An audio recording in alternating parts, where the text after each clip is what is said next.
You've done it again. Thank you for an excellent drug report, warning us that many new drugs are entering the market, often very pure and potent drugs.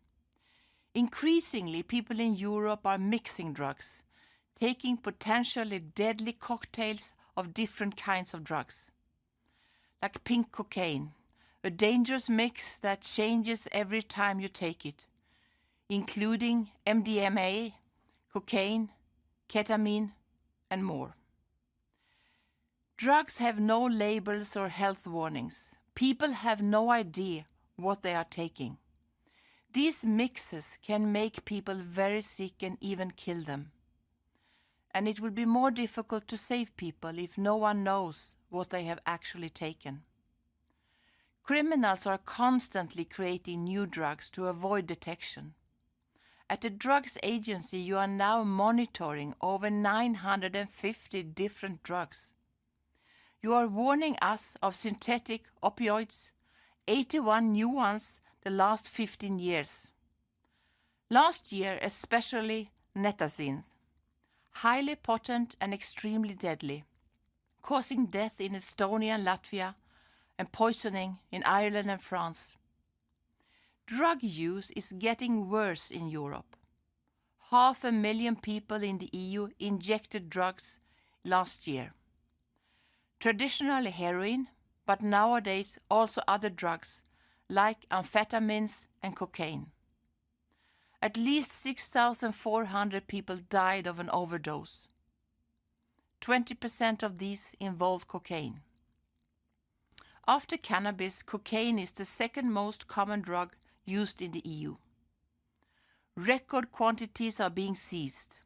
160 tons in Antwerp harbour alone last year. But while seizures are up, purity remains high and prices are stable, showing that huge amounts of cocaine are available. With successful efforts in big ports to prevent criminal infiltration, traffickers are now moving to smaller ports to smuggle drugs. But we are tightening the net. We are improving cooperation with Latin American partner countries.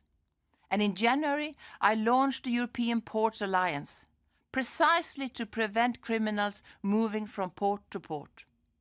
And now 31 European ports have joined, and the alliance is becoming operational. It takes a network to fight a network. The last 4 years, I put forward 25 initiatives and laws in the field of security. And one of those is the new and better mandate for you. In less than 3 weeks, you will start operating as the EU Drugs Agency. You will be able to examine the danger of drug mixing, polysubstance use, and how we can counter it. You will have a stronger analytical capacity thanks to a network of laboratories. You will be able to work more internationally with key partners like Colombia, Ecuador. You will be able to issue early warnings with the new European Drug Alert System and have the capacity to make health and security threat assessments. I am very proud of you, of what you have achieved so far. And I'm so much looking forward to witness what you will be capable of doing with your new resources and powers. I am delighted to soon be meeting you in Lisbon to celebrate with you the launch of the Drug Agency. Thank you.